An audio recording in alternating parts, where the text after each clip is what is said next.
There we are. Okay, 2 o'clock on the dot. So should we make a start? So good afternoon, everyone. Welcome to this session, Representing Members Online.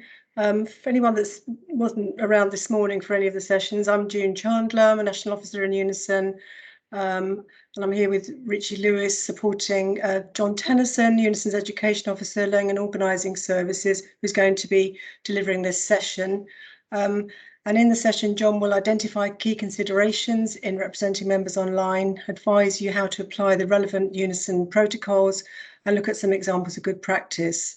The session is being recorded and be circulated to you by email. I will also be sending you a CPD certificate for each of the sessions you attend today. Just a reminder before we start to make sure you're all muted.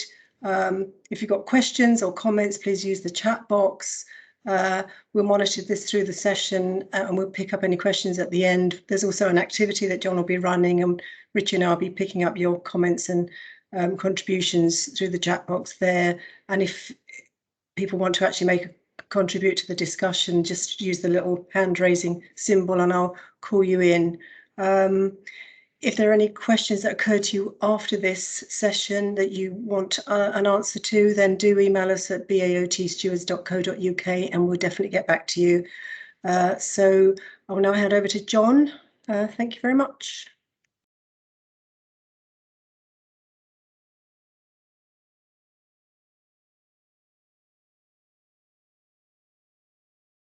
You're just sorting out your slides, aren't you, John? I am indeed, yeah. Just bear with me a second.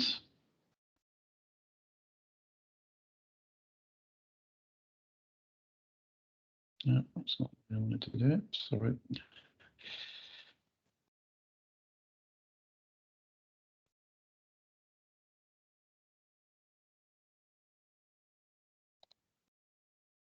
Sorry, I'll get this right in a minute. Apologies for the clunky element of it.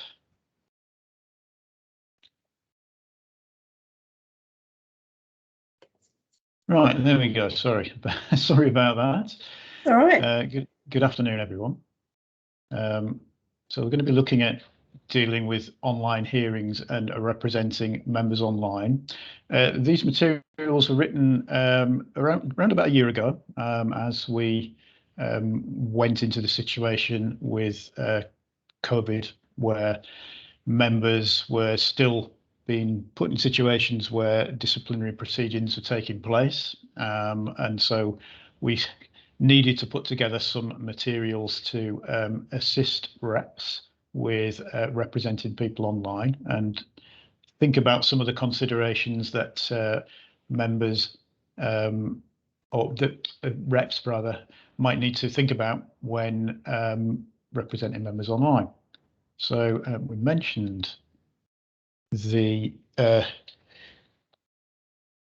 aims and objectives of the session. But first of all, really, I don't know if you could type in the chat if you're able to. What do you think are the key issues in representing members online?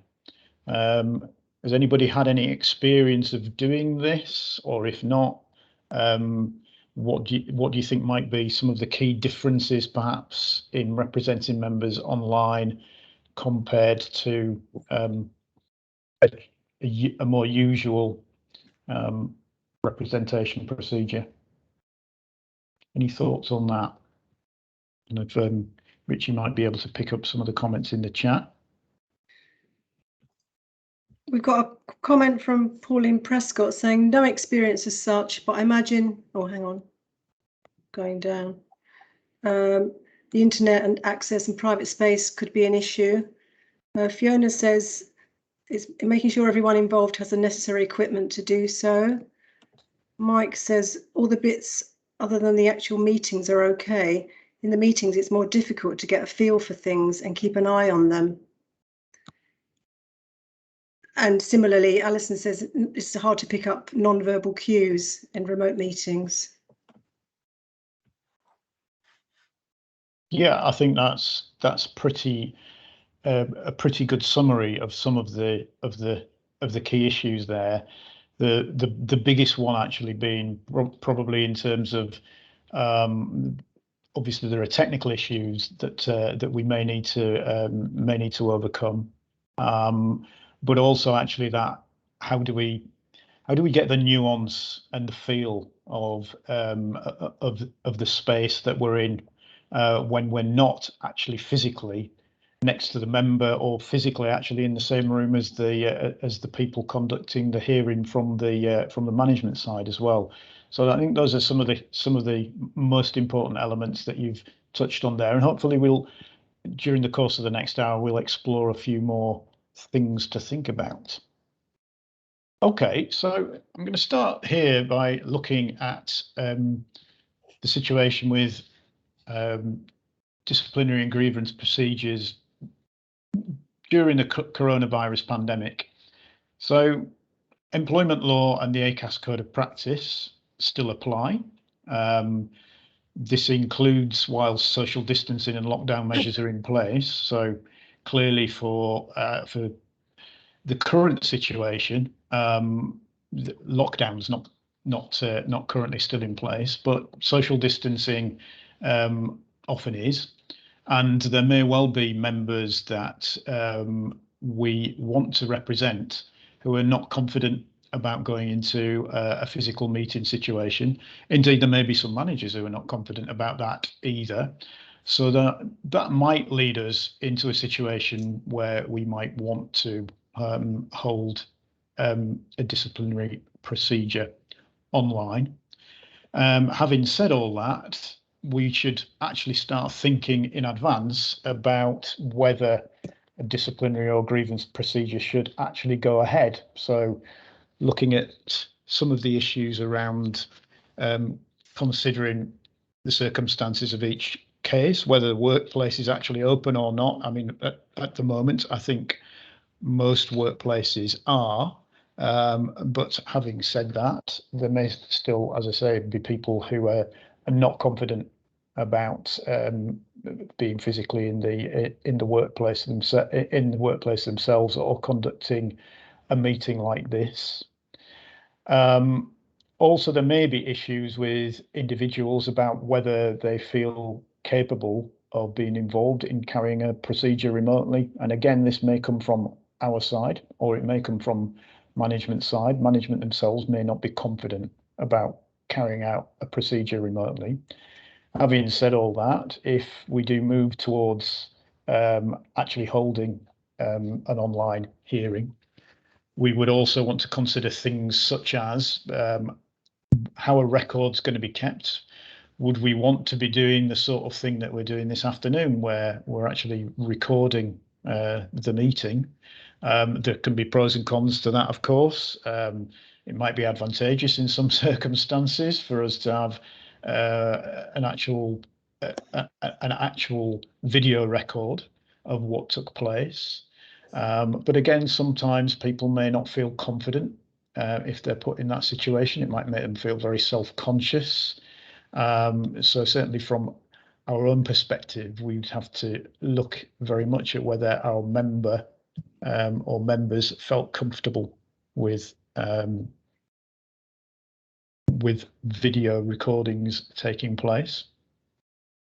The right to be accompanied, of course, still exists, as does the employee's right to appeal. And we would also want to bear in mind about what impact either holding or not holding a procedure might have on whether ultimately the individual could make a claim to an employment tribunal. All of the usual time limits, etc., would still be in place.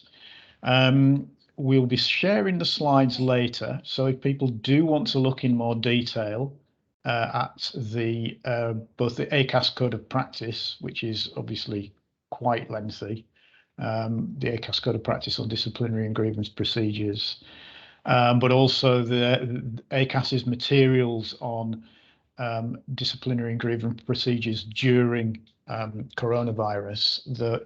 Those links in the slides are actually live, so you will be able to directly link to those particular documents through this slide once I've shared them after the event. So I think we sent out in advance this case study about representing members online. So hopefully you might have had a little bit of chance to have a think about this. And so we're heading towards the interactive part of the session now, really. This is a case study which is pretty generic, really. You've got a member who's approached you or been allocated to you for representation. They're currently suspended from work, but a family member that they live with's been diagnosed with COVID. So the members are self-isolating as per government rules. They've not got coronavirus symptoms themselves, and the employer has pushed for the hearing to be held virtually. So before we get as far as accepting that, what sort of things do you think we would want to ensure have taken place before we actually either agree to actually having a hearing, or to prepare for a hearing should we agree to that taking place? Any thoughts on that? If you could put those in the chat.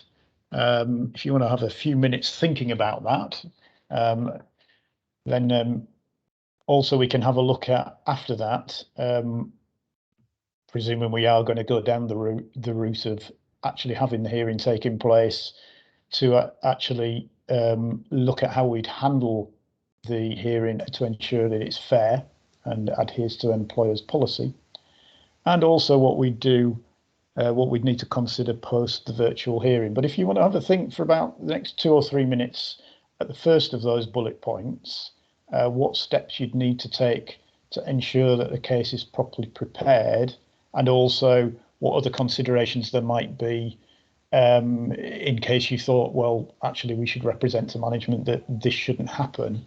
If you want to think about those for a few minutes and then start typing into the chat, and I'll try to capture some of those on the next slide so everyone can see them.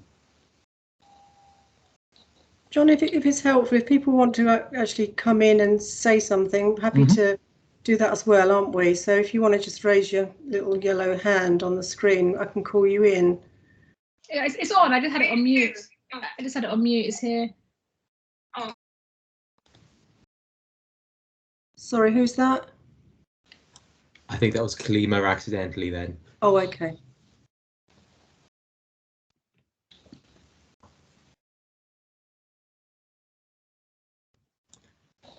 There are a couple of comments that have come into the chat box. So Mike has said that it's important to make sure that the employer has followed all the correct procedures despite the unusual circumstances. Janice has said that it's important to gather all relevant information beforehand as well. Okay, we've got Dawn wanting to come in, so I'll call on Dawn. I was just thinking it very much depends on the abilities, doesn't it, of the person that you're representing. I mean, those of us that are getting used to doing online clinics and sharing screens and uploading documents and running through them, you know, some of us are getting used to that sort of way of practice. So I've done a couple of, you know, preparation meetings on Team with a member where it was actually quite useful to highlight the same, you know, have the same sort of reference point online, and we were sort of going through the document and going backwards and forwards, and rather than be sitting apart usually and not seeing each other's notes and things like that. So there were perhaps some advantages if you've got the same level of abilities to do that online stuff, I could see. But I agree with everyone else. I think the main thing that's a barrier to all of this is those non-verbal communications and perhaps the pokes that you'd give them if they're perhaps saying too much. Sometimes it's those sort of interjections that you can't do, you know, or the sort of looks that you don't want to be too obvious about, just to cue people. So I can see some pros and cons, but I'm learning really how to work my way through it. But I think the IT stuff is really significant. If one person is lost in that process, the whole atmosphere is changed and it's going back again to the previous point rehearsed again. And so yeah, it's not, I haven't done a smooth one yet, put it that way. That just makes perfect, Dawn. Thanks for that. Can I bring Debbie in now as indicating? Hi everybody. Just sort of from personal point of view, and for any meetings that I've done on Teams, we have always said that we wouldn't do disciplinary panels and things like that on Teams because it's too serious and you do lose all that nuances and the non-verbals. But if there's IT issues, what are the plans if that happens? You know, so you'd have to have a clear plan if something went wrong with the IT systems that would call it off. Promoting attendance at work meetings and other things that are not quite as serious, or they're not at a serious stage, I think that's okay if everybody's in agreement. And I think we here have said that as long as the member of the staff's in agreement and everybody, yes, we would do that. But for the more serious panels and things like that, we would say no, unless there was exceptional circumstances that there was no way around it. We could, but there's usually always a way around it. But if there's not, we would consider exceptional circumstances. I do have concerns about people being on their own in a room. They've not got the support of the rep. It's a very anxious time for people that are in a panel, whether it be for going for maybe sickness, maybe getting incapacity dismissed, or a serious disciplinary action being taken against them. You need that support of somebody being in the room beside you. I don't think anybody can take away for that. So I'd have serious concerns if they started bringing this in as a regular thing. Thank you. Thanks, Debbie. Yeah, it's quite an isolating kind of way to do things, isn't it, remotely, and completely accept all of the points that you've made. Should we just pick up? There's a few more things in the chat box, which I can just mention for John's benefit if he wants to get anything up on the screen. Fiona was saying, I would initially check the member is happy to attend a virtual hearing in the first place. Pauline says, hold a separate meeting well in advance to ensure the member is familiar and comfortable with the Teams meeting, the technology. And Peter, presumably will be calling in from home, so they're in agreement. Do they have IT privacy and support? Would they prefer to delay? Pauline is saying, request that the employer creates a breakout room where the member and the rep can go to talk in private. Very important. And Fiona's saying the only hearings we do online are uncontested capabilities. Everything else in regards capability or disciplinary is face-to-face or postponed until a more suitable time. There are issues around accessibility, disability needs. Somebody might be have hearing or sight issues. And where Dawn is saying where a dismissal is a potential factor, would not be convinced about having a virtual hearing. And finally, Lynn from Torbay saying the seriousness of the member's case, but also the clinical presentation of the relative with COVID could be considered to affect the timing of the disciplinary. If the relative is extremely vulnerable and quite ill, emotionally, the member would already be under considerable stress, and I'd push for a delay. I wouldn't feel comfortable for a serious disciplinary to be held remotely. So thank you very much for all those comments. And back to John. Yeah, hopefully you can still see the screen. I've tried to capture the majority of those, and I think those are all really, really vital issues that you've all raised there. Certainly the issue about checking whether the member is happy to attend in the first place. I mean, I suspect that's priority number one. So maybe I should move that and put that at the top. I'm going to do that at the end. And also the issue about practice, actually, I think is a really, really important one. I know myself, I can make lots of assumptions about what sort of technical abilities people have got at using this type of technology. And I think we've seen already this afternoon that sometimes if you're using a slightly different format, because I use Zoom much more frequently than Teams, actually the slightly different nature of the technological format can sometimes present people with additional difficulties. I mean, particularly if you were in a situation where a disciplinary hearing is taking place, people are already more nervous anyway. So the last thing you want is an additional barrier through technological issues. And those abilities of individuals to handle technology, as people have mentioned. I'm glad people picked up on the issue about non-verbal communication and including hints to the member. How are we going to do that? And I think we'll explore that a little bit more in the next section, really, about how is the actual meeting itself going to be conducted. So we'll probably cover again some of this same ground, but try to explore it in a little bit more detail with the next slide, which is looking at what's actually going to happen during the meeting. One thing we've not really talked about is the use of witnesses and the contact of those individuals, and also their potential technical abilities and their access. Now, I think we'd have to be pretty clear with the management side about how that was going to work, because I dare say they may well have their own witnesses in a disciplinary situation. So I think we'd need to be pretty clear in advance how all of the issues around witnesses are going to work, and also, you know, for us calling our own witnesses in defence of the member. So how that's going to work, I think, in some ways might be one of the more complex issues to try to explore a little bit further. So we'll move on to that in a moment, but I'll just type that in actually about. Just to mention, John, Debbie said on that there would need to be clear guidelines. I think that's a good point. Yeah. To type there. Yeah, guideline. Oh, I forgot how to spell that as well. Guidelines. Right. Okay. So, moving on then to thinking about what are the considerations during a hearing.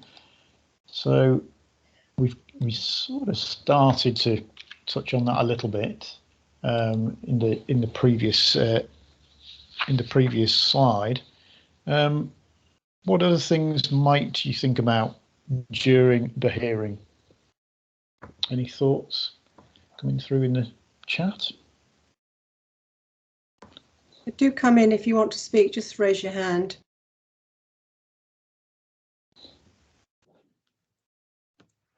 Nothing in the chat yet. Okay. Give us a clue, John. We'll get us started. Okay, well, I mean, yeah, how's the procedure going to work? How's the meeting going to work? I think is probably one of the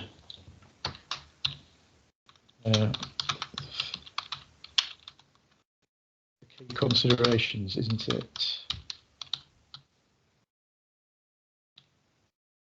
Oops, if I type it correctly.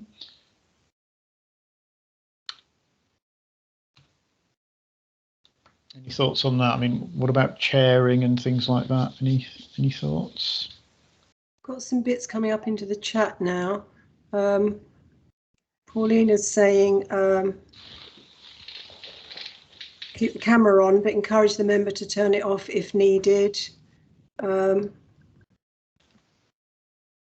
Emotional outbursts. Dawn saying the chair usually sets out the format. And Pauline is saying have a separate chat or a call on the side.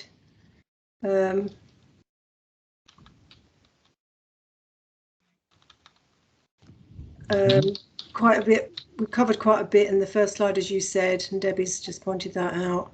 Be difficult to stop your member or the panel when they're going over the line with some comments. everything's a little bit kind of delayed, isn't it? And sort of difficult to choreograph, I guess. Some reps use WhatsApp to communicate privately with the member. That's a good tool. And then Lynn is saying, set up a separate Teams meeting so you have confidential space to speak with the member on asking for a recess to leave and rejoin the meeting. So kind of have that sort of contingency. You can always step outside of the forum. Agree on a stop talking signal. That's a good suggestion. Be something like that. Time out.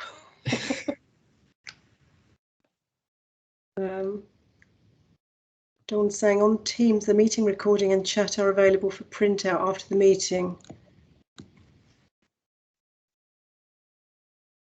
You find out if there's a loop system or text if necessary for the accessibility of the participants.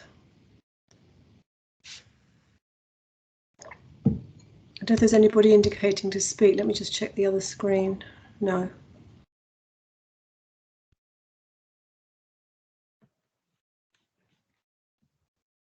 I know Dawn said earlier that she'd actually done a few online. Is there anything, Dawn, that occurs to you on your experience of holding these online hearings? Well, mine was more sickness reviews of work-life balance, kind of around that. So we were a bit more comfortable and really well prepared. I mean, again, it's about sophistication of the chairing of the meeting, giving people enough time, allowing you to step out and that type of having a moment and stuff. So yeah, we did like we didn't turn our cameras off at one point. We didn't shut the meeting down, but we did all turn our cameras off and our mics off to give that person just a minute to just get herself together, and then we agreed we'd join back in 2 minutes, things like that. But whether that was the right thing, the wrong way, so you kind of learn, I think as I go.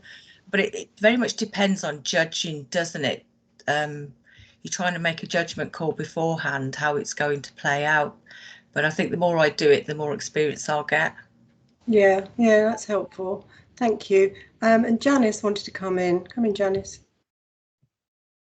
Hello there. I've had experience when we've had a mediation with 2 members of staff that are confronted and on Teams, and I felt that well, the person that I was representing felt that she was being attacked. She didn't feel so obviously you're looking at when you're in the room together, you know you've got that space, but when you're on Teams, yeah, you haven't got that kind of space. You know, to if I saw my member being upset, I would give it a nudge and I would ask for time out and things like that. When you're in Teams, you can't give that emotional contact and that physical contact to reassure them, because that's why I put it in the thing about emotional outbursts. You know, it felt that it was she felt as if she was being attacked. It wasn't the case, but that's how she felt, because it wasn't. It was on Teams, and as I said, she didn't have the personal contact. Yeah, that's really it's an important point. It's and then kind of it feels like more damage than ever's been done. It's like wish we hadn't started this. So you can understand when people are in a kind of said that at the end. She said, yeah. I honestly wish I hadn't started this. I feel worse now than I did at the beginning. So it's weighing up. It doesn't work for everyone, you know. It's about finding that balance. Yeah, absolutely. Yeah, thank you for that, Janice. Is there anybody else wanting to come in? Or anything else in the chat, Richie? Yeah, so there's a good point from, I think it's Isla, how you pronounce it, which is about stopping the meeting if there's connection issues which persist throughout the meeting and making it more difficult, which might mean a loss of translation or mistranslation of the information. So having the confidence to actually just say, we can't do it, we can't continue as we are. And Louise has said about sort of structuring, more evidence about sort of structuring the meeting in advance. So the pace of the meeting, a pre-agreed amount of time that you're going to spend, and the objectives that you want to get out of it, so that it's completed within that time frame. And Peter's got a comment. He said that some unions locally have refused to do online cases, full stop, or refused to allow recording. And he's asking if we've got a line on this in Unison or BAOT Unison, or are we comfortable with dealing with that question on a case-by-case approach? Thank you. John, do you want to respond to some of those points? Yeah, I mean, I think on the last one, I think we have been dealing with it very much on a case-by-case basis. Now, that's not to say, of course, that we might review that. And if members and groups of members within branches and regions are experiencing, well, are having negative experiences, I should say, doing online hearings, and they want to voice that, then I'm sure we would listen to that. At the moment, that doesn't appear to be the case, but I think it's still sort of early days to a certain extent. I suspect what has happened a lot is that a lot of hearings have been postponed, particularly some of the more serious ones. So that may well be one reason why that's not come to the fore so much. But certainly in terms of hearing about branches or representatives refusing to do online hearings, not so much, to be honest. I think some really good points have been raised there, though, about the conduct of the actual meeting, and to a certain extent, I mean, it's how we would conduct a face-to-face meeting, isn't it? If we got to a situation where we needed an adjournment, we would ask for an adjournment, and to a certain extent, that's even more the case, I think, with an online experience, because I think people get tired more quickly. I think it's more difficult for people to, as has frequently been mentioned, I think, pick up on non-verbal communication. And I think some of the ways of overcoming that have been suggested are also really useful and have been put into practice by people as well. The sort of use of things such as WhatsApp or text messaging to communicate with a member during the meeting, whereas normally you just maybe pass a written note or something. I think that's highly appropriate. I think the really important point, actually, at the bottom that I've typed there, that came in about pre-agreed time limits and objectives of the meeting. I mean, it kind of fits. It kind of morphs over between the how do we set the meeting up and what happens during the meeting. But absolutely, we want to be really, really clear. If this meeting is going to last half an hour, it's going to last half an hour.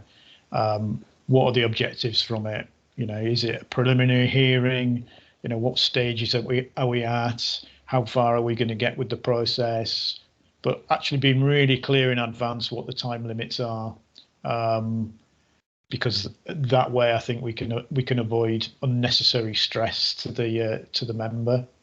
And also I think really important as well, that whole thing about checking in with the member that they remain comfortable. As was really clearly raised, I think that actually that's much more difficult in an online situation, to actually pick up on people's non-verbal communication about whether they're still remaining comfortable or not. The sort of headshot view that we get of people in a situation like this is extremely limited, isn't it? And I think you know, the normal sort of clues we'd get just maybe from the way that people are sitting or just their general body language, it's so difficult to pick up online that we do need to think of other ways of making sure people are still okay. And that whole sort of thing of checking in regularly that they remain comfortable is suitable. I mean, I think again, looking at John, can I just interject? We have. Yeah. Oh, sorry. Sorry about the time delay. Paulina says, am I the only one who prefers online meetings?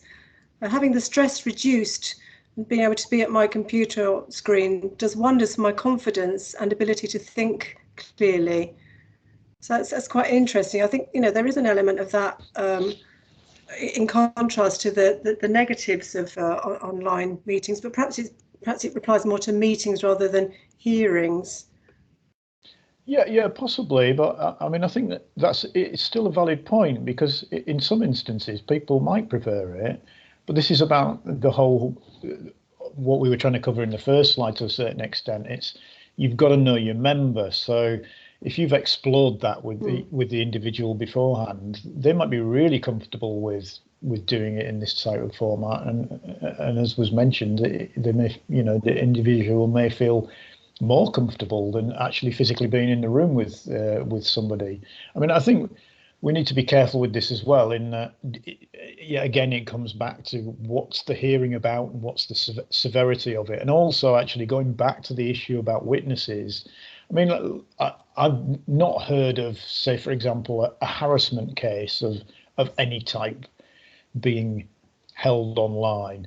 But I would imagine calling witnesses in a situation like that might actually prove quite challenging.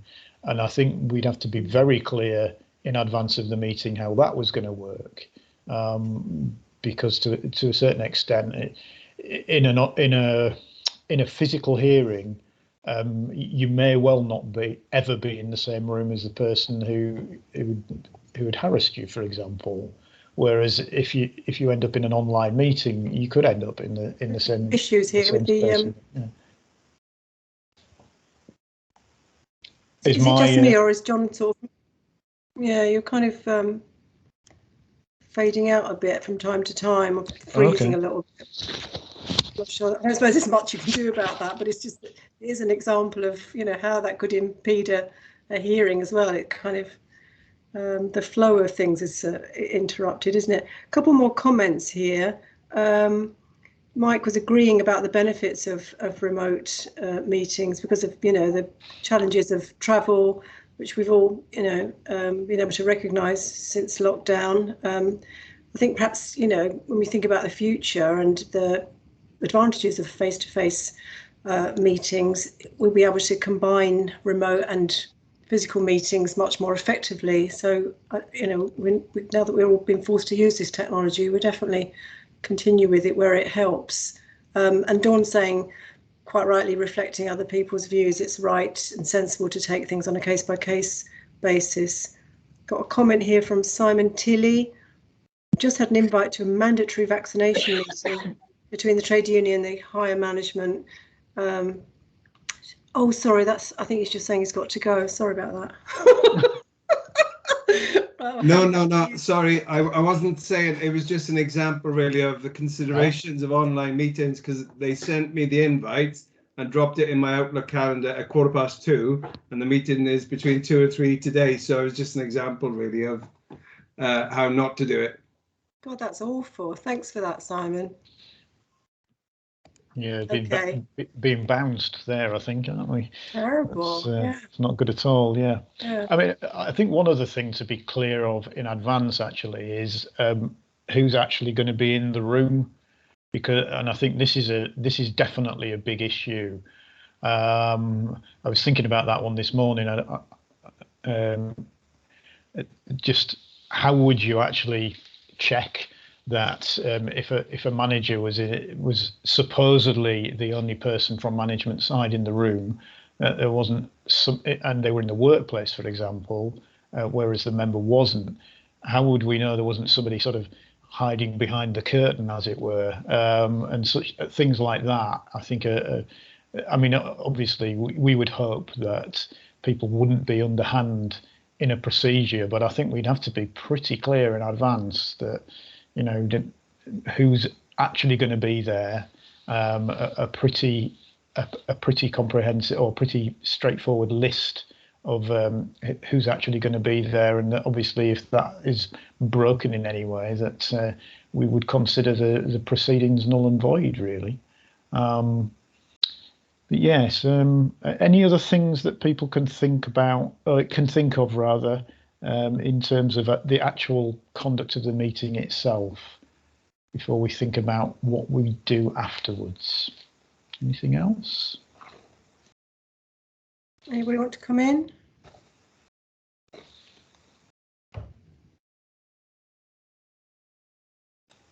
No. If not, she'll move on to the last area that we're going to talk about generally. So what would we want to do afterwards, after the hearing is finished? Any thoughts on that? Have another meeting set up for a debrief, says Paulina. Richie, if you keep an eye on the chat, I'm just going to bring in, Janice is indicated to speak. So do you want to come in, Janice? Yeah, I would, after the meeting, obviously you want to check up on your member to see if that's what they want and how they are. Obviously, advise them if they're not happy, what they need to be doing, moving forward and what have you. So kind of what are the outcomes, Yeah. how to move forward. A few more comments about having a debrief agreed here. A date for the outcome letter, says Dawn. And Debbie saying, good to have Unison ER and manager meeting also to see how it worked for all.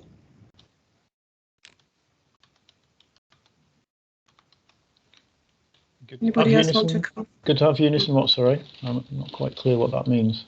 Debbie, do you want to explain that? Debbie? Yeah, hi. Just after having such a meeting, really to have a discussion between our ER colleagues, managers, and ourselves, any unions, to discuss how the meetings have went, so that we can get across to the areas that we think should be changed or got rid of, or whether we continue to do them. So good to have that kind of meeting so that we're getting everybody's views on it, particularly our own. Okay, so how the procedures are actually working in the broader sense rather than just that particular meeting itself. Yep. Okay. Yes. Oops, I've lost that. Yeah. And Dawn's mentioned a review of the meeting as well.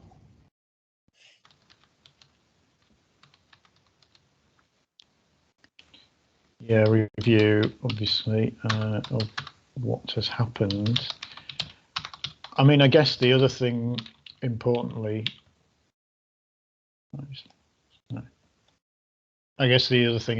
being that we need to agree actually with management that they see the outcome and what took place has been the same as us, so that their perception is the same as ours as to what's been considered, what's been agreed. Yeah, Dawn is saying, was the process followed fully and fairly to draw the conclusion formed without bias? So is it a fair outcome? Fully and fairly, yeah, I think that's a pretty important point.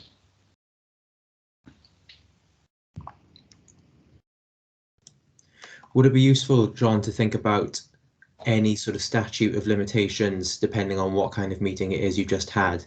So depending on the outcome of whatever meeting, there may well be a time scale that's already halfway through or further along, for any kind of grounds for employment relations, any employment tribunals or any other kind of tribunal that it might be able to go to.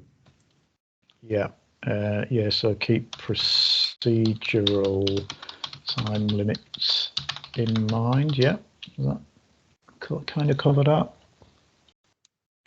And potentially appeal against the decision, time limits for that. It's appropriate. Yeah, absolutely. So Mike Curry is saying, make notes on immediate verbal outcome and cross-check against written outcome letter. Any potential discrepancy may be useful for appeal or potential claim. It's a very good point. Yeah. You can go away thinking you've agreed something, and actually when you get it in writing, it's not the same. Absolutely. Oh, Dawn's indicating to come in. I had a case recently. It wasn't actually a virtual, but the member agreed for it to be recorded. And basically, when we got the recording given back to us, it was both a blessing and a curse, because as Mike I think just said in the chat about checking the outcomes, or Jonathan said about checking the outcomes against the verbal notes that you've taken. And in my case, we could see there was a really clear disparity between what we thought we'd got at the end of the outcome from our verbal notes compared to what was and what was on the recording compared to what was in the outcome letter. So it proved to be a really useful process, except for it sent my member into a spiral of paranoia where she wants me to do all the digital footprint checks of if they've edited it, if they've recorded over it. And so there's both benefits to it in accuracy, but also in the fact that it started this skepticism of the fact it had been edited in their favour. So it was it's a process, this recording. Yeah, interesting. Yeah, actually, that is a very important point, actually, isn't it? I mean, I suppose it's no different in a sense that a written record can be edited, can't it? But at the same time, I think, yeah, it could. If there's a significant disparity between what you thought had happened and what the recording says, then that is, I can't say I particularly blame the member for being a bit paranoid, to be honest. But yeah. Although Paulina says it's genuinely above the capabilities of most managers to edit these videos, I suppose that's not the issue in this case. Yeah, I think sometimes the verbal transcripts might be easier to take chunks out of, though. Certainly, there are some formats where that is not too difficult to do, because I managed to do it myself, not for nefarious purposes, I would hasten to add, but just because we'd recorded too much of the preamble and that we didn't want people listening to our chatter before the meeting. But if I can do that, and I'm not a particularly brilliant technical person, then you know, the way that technology is emerging, such things are becoming easier and easier to do. So whilst I don't want to make people paranoid, at the same time, it is definitely a consideration worth thinking about. Yeah.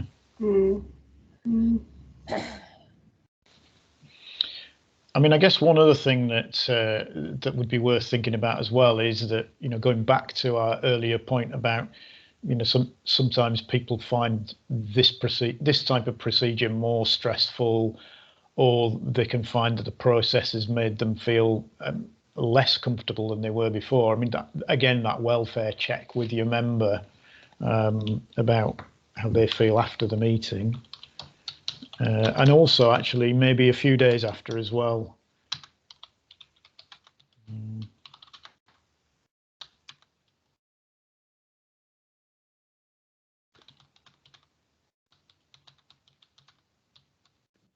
Any other particular thoughts that people have got on what we might do after the meeting? Filled up your slide, John. Yes, absolutely, and I'm sure there are other things as well that that people can probably think about afterwards. It's such an emerging area, I think. I mean, a lot of it is very similar to how you would conduct a face-to-face physical meeting, but at the same time, some of the more technical points, I think, and also actually overcoming that isolation that people might feel. Certainly, I think I would feel quite strange if I'd had a disciplinary procedure in my own living room, and then afterwards, I'm just sort of left high and dry, as it were, to think about that myself. Whereas in the workplace, it might be a little bit different. You might go and not necessarily talk to somebody about the procedure, because obviously we shouldn't really do that, but just to actually physically go back into your workspace and see some of your work colleagues it might make you feel very different. So I think the welfare check aspect of it is actually very important. Absolutely, yeah. Any other views?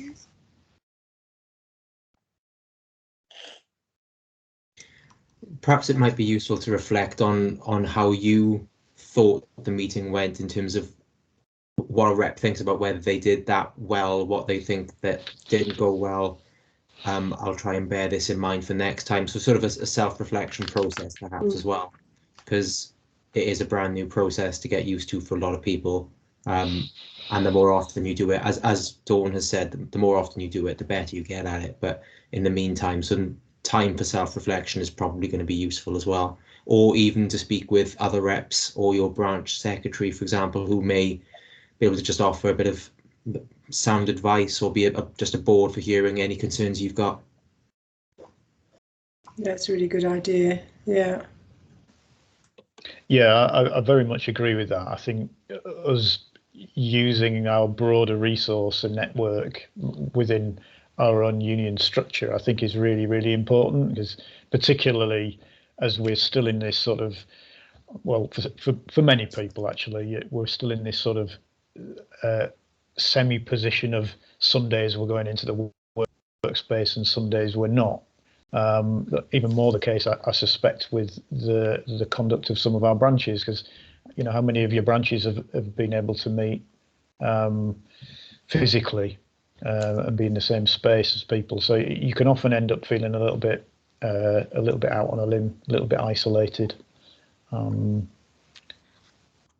Yeah. So using those networks is important. Fiona was saying it's in the chat, she's had members come to the office and we joined together so she can give her full support. But obviously in the case study that you've outlined, the person self-isolating, they wouldn't be able to do that. Yeah, absolutely. I mean, I think the case study is quite a good one from that perspective, because it's really sort of highlighting the fact that that individual is very much on their own and in their own physical space as well. And that, actually going back to the point I was making earlier about how do we check in with that individual after the procedure's taken place, I think it makes that doubly important. And somebody else raised, I think earlier as well, what's their own state going to be, their own mental state going to be if they're looking after somebody who's got COVID as well, and whether it would actually be appropriate at all to have the hearing at all. I mean, it may well be the case that the member wants to do it because they want to, clear something up, and that actually would reduce their stress. But this is the important thing about why we need to check in really, really carefully with the member first, before we go down the sort of procedural route, and actually maybe make representations to management about why the procedure should be at least temporarily suspended until we can move things forward in a more balanced way, perhaps.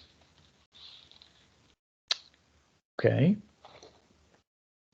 Any other thoughts before I move on to the final slide, which is just a little bit of an outline about other areas of consideration about Unison's own procedures? Any other final points on what we might want to do after the meeting? There's nothing in the chat box. No, I just wonder. I wonder is there some kind of resources on the organising space that people can tap into if they're thinking about doing an online hearing and want more kind of advice about it, or where's the best place to signpost people? Yeah, I mean, I think the organising space is definitely one area where we've got a variety of different materials. I mean, the other thing is as well, I think if you do get stuck, and don't forget to use your regional offices as a resource as well for support. That should include the regional education team as well. If there are specific areas where you think, oh, I need to brush up on a particular area of educational need before I actually conduct a hearing like this. But also, actually, I think it is worth talking things through with other people in the union if you are going to go into a procedure like this, just so that you're as prepared as you possibly can be. Okay. Any other thoughts? If not, I shall move on to the final slide. So there's a whole raft of protocols that we have when representing members. It's worth having a look at the data protection and GDPR e-note on our e-learning site. That is one resource that people should have a look at. Helps us to avoid falling foul of issues around GDPR, and also enables us to remind management of what their responsibilities are around that sometimes as well. Obviously, if we were in a case management situation, then we would use the case management form. I believe there's an online version of that we can use at the moment. Thinking about further considerations about continuing to represent the member, we'd seek to remind them that they should continue to remain in Unison membership if they want us to continue to represent them. And obviously there are elements in Unison's rulebook that cover those areas. I mean, if the case was around race discrimination, then Unison's got a whole set of particular procedures around our own race discrimination protocol. That's available, I think, via the main Unison website. But again, if not, then do get in touch with us, and we can certainly point you in the right directions to finding where that is. I mentioned during the course of the presentation about, and other people have mentioned it too, about employment tribunals, protocol and time limits. Do bear those in mind. If it's looking like it's going to go down the route of dismissal in particular, actually, then bearing in mind the time limits around employment tribunals can be extremely important. But I'd hope we'd flag that up nice and early if that looks like it might even potentially be the case. And of course, there's a referral of professional registration cases to appropriate sections within Unison as well. Okay, any thoughts on any of those? We've got a couple of minutes left. Anyone wants to come in and make some final comments or contributions? Nobody indicating. I just wanted to ask, you may have already said this, do we get the slides sent? Yeah. Yeah, we'll do the slides. And, yeah. and it's been recorded as well, hasn't it, I think? It is. So we'll share the recording, Simon, as well. After the event, all the sessions will be circulated via the steward email list, so you'll get those. That's great. Thank you. Yeah. Okay, and just one final slide there. It's a bit of an advert for us as well.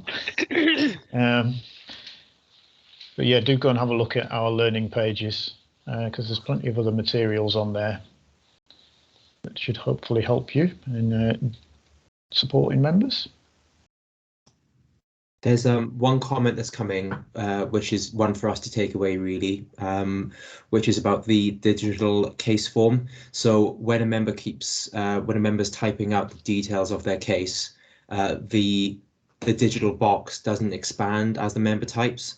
So it's necessary to sort of Control A and copy and paste all of that box into a separate document to find out the details of a member's case. So perhaps that's something that we need to address and take away from here. So we can have a look at that, Mike. Thanks for the tip. Yeah, we can feed that back. That's useful. Okay, so if there's nothing else, we've come to, well, we've got 1 minute here, but it looks like we're probably ready to wrap up, doesn't it? I think it's been a really useful session, and I want to say thanks very much to you, John, for delivering it. I hope it's given everyone some really sort of useful tips and given us an opportunity to share some experiences, and I hope to see you at the next session. We've got the final session of the day is at 3:30, and it's on the OT role in addressing health inequalities. But on this particular topic, really important topic, if there's anything that occurs to you, what you want to flag with us, do use the baotstewards.co.uk email, and we'll come back to you. Thanks again to John. Big round of applause. See you later. Thanks for your contributions, everyone. That was I thought it was really good. Thank you very much. Thank you. Thank you. Bye. See you later. Bye. Bye.